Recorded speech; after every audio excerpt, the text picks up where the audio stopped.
Good morning. I'm a sixth former now, but when I first arrived at the school, I thought that I had nobody on my side. I had no friends.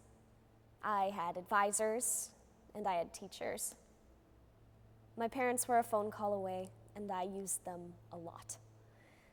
Those first days at the Hill School, I was so homesick that I would cry for 30 minutes every night. Usually it was during study hall, so I would leave tears on my papers. Sorry to any of the teachers that had to read those tear-stained worksheets. I had a really tough time. I found that the first person I had ever made friends with at the Hill School turned out to be one of my greatest saviors. He taught me things that turned out to be very important. He was outside of the tennis courts, nearby this very chapel. He was hunched over, looking at the grass, and I said, "Hey, can I help you?" He said, "No, it's fine." I saw him pick up these weird round objects that he had dropped on the ground. I asked him what had happened, and I talked with him for a minute. I asked him again, "Do you need any help?" And this time he said, "Sure." So I asked what they were while we picked up more of the things that had fallen onto the pavement and into the grass. He said the beads were a bracelet from home that had broken, and I felt for him. And we picked up as many as we can find, and we walked up and had lunch together, and then we were friends. It was fun to meet each other, but I didn't think anything would come out of the beads. A few days later, Mr. Lehman announced that we were doing a gratitude letter, where you would think of something that you were grateful for and the thing that that person did to make you feel grateful, and you would write them a letter and deliver it to them. I didn't think much of it because I was going through a lot of homesickness at the time, and I wasn't really interested in some feel-good project.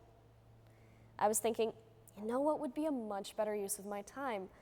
How about doing my homework or something? So I squandered the gratitude opportunity.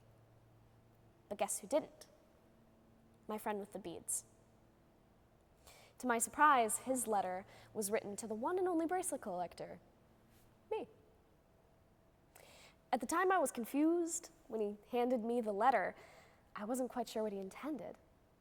I had been hearing a lot of drama from some boy-crazed girls in the dorm, so my first worry was that it was a love letter. I got really scared because I had become good friends with this guy, and I didn't think that we were like that. He saw me freeze up, and he explained that it was his gratitude letter for me. Even then, I was still confused, because to me, the bead thing didn't seem like a big deal, certainly nothing that monumental. But to him, it meant a lot to have his keepsake, and my help with it had really changed his time here. Receiving that letter was a turning point for me. I later came to understand that it affected me in a profound and meaningful way, and it wasn't a coincidence that that was the first night I didn't cry. It took me a while to fully comprehend the power of receiving that gratitude for a kindness done for another person. It was that gracious giving of thanks that really changed things. That next homesick night that I didn't spend crying was for a totally different reason. In my third form year, I had a really difficult class. You might be expecting me to say it was my language class, my English class, or math. I am particularly poor at math, but no. I will say that my Intro to Musical Theater class was by far the most stressful class on my roster that year because it was the one that I genuinely cared most about doing well. Every night, when I was doing homework for it, I stressed over every detail, wanting it to be perfect. I loved putting in the work for that class. This particular night, we had been given 16 songs, and we were told to create an original musical out of thin air using those songs and each other. We knew that if it had been done before, it stood to reason that it could be done again by third formers. And once we had a plot idea, it was my job to fit the songs into the story. Finding a way to use all of them, to move the story along, was terrifying to me, and I spent the entire study hall desperately laying out papers on my floor, trying to figure out which would come first, which would work with which scene. And as the night ticked by, I was surprised to find myself getting support from the people in my dorm. As they happened by my door, they would offer little snippets of encouragement that I was doing well and that it looked crazy hard, validating my fear that it wouldn't be possible to get it done that very night. Putting my all into that work, finishing it before lights out, and stepping into the classroom the next day and showing off my best work that I had done to help my team with the project made me feel genuine happiness. Taking a genuine interest in the academic classwork here at Hill was the second most important thing I learned. To get excited, to get interested in learning, and to have support from each other in doing it was all it took. The third and final person who led me to stop crying was able to pull it off while I was in the middle of a crying fit. During the first head of school holiday that I had ever experienced at the Hill, which is, for anyone who doesn't yet know, the happy day when Mr. Lehman unexpectedly calls everything off and gives us a free day with no responsibilities, where you can have fun, talk to friends, and just enjoy the day.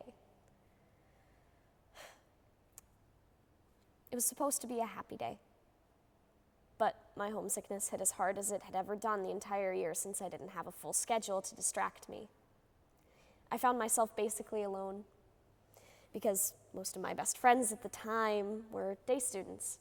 Now all of my friends are boarding with me and I'm living the dream. But I felt very alone that whole day, and I didn't look for anything to do or any fun to have. It felt too hard to talk to people or to seek out someone new to hang out with that day. It was even harder thinking of how I had the whole empty weekend stretching ahead of me. I hid myself behind a dorm, and I started to cry, and I couldn't stop. As darkness came, I went back to my dorm to find campus security, my dorm head, and another member of the faculty standing all together talking in low, hushed voices. They looked to me with absolute relief. They asked me where I had been. I was confused because I had no idea. We weren't allowed to be out and about at that time on the head of school holiday. There was no way to answer other than to come clean and tell the truth. That I had been out crying behind the dorm. That I needed some time alone. That I was overcome by my emotions and the homesickness I had been feeling. My dorm parent said he noticed that I was missing when he came around to take ice cream orders for family night, which I couldn't believe I had managed to miss because vanilla ice cream is my absolute favorite. But at that point, I was so unhappy that nothing could have made me feel hungry. He left me with one of the loveliest members of the faculty, and she and I had a long conversation about how homesick I had been feeling.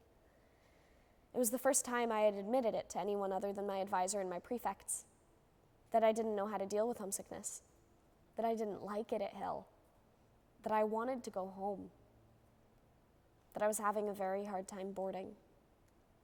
I liked my friends. I loved my classes. I had wonderful teachers, and I was absolutely obsessed with the theater program and everything that I got to do there.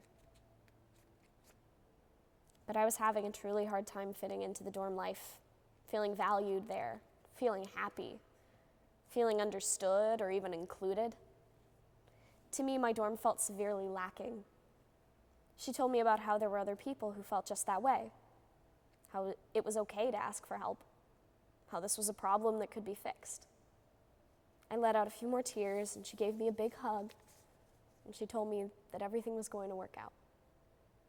She gave me emails of several other people who had been very homesick when they first started at Hill. That simple act of teaching me to reach out and ask for help changed everything. After that, instead of hiding it and leaving dinner early so that I would have some private time to cry, instead, I started to tell everybody the truth, that I was homesick. Really and truly homesick, so much so that I had missed vanilla ice cream. Every time I said it, it was easier. I eventually became desensitized to it. Every time I told the truth and admitted that I was homesick, that fact dissipated a bit more. I felt the tension in my stomach release more and more every day. It took me a long time to get over my homesickness, but by fifth form year, I was in a good enough place to be able to be a prefect. I used those 3 tactics to try to help people. Every day I took special care to look for people who might be homesick. I realized that every day, more and more people turned out to be secretly homesick, just like I had been. I hadn't been alone back then, after all. Now I was the person who had experienced it, who had gone to the Hill School and had the most terrible homesickness and was able to give them some secrets as to how to solve it. The way I solved it was by being grateful for all the kindness I gave and received, like my friend taught me. Second, to become immersed in the things I was learning and seek out what I loved to study, while opening myself up to the support and participation of the everyday actions of the people around me. The final secret of overcoming homesickness was to come clean and ask for help instead of hiding from other people. Because some of us have been there. Helping others with homesickness helped even more. Being able to appreciate people, help people, and lead people made me more ready to go back and forth from home to the dorm. And it made it easier every time. Conquering homesickness made me realize how much power I have to conquer anything else in my life. It made smiling easier, being here easier, making friends easier. I want you to know that I am so excited to see and meet each and every one of you and make new friends with you. Yes, you've all heard that you can always go to your advisor, your dorm parent, your prefects, or the counseling center. I'm here as a support line for you, for any issue at all, for any one of you. We each deserve to be heard, supported, and understood, because we all belong here. I'm Cordelia Davies, and I don't want anyone to ever have to miss out on ice cream.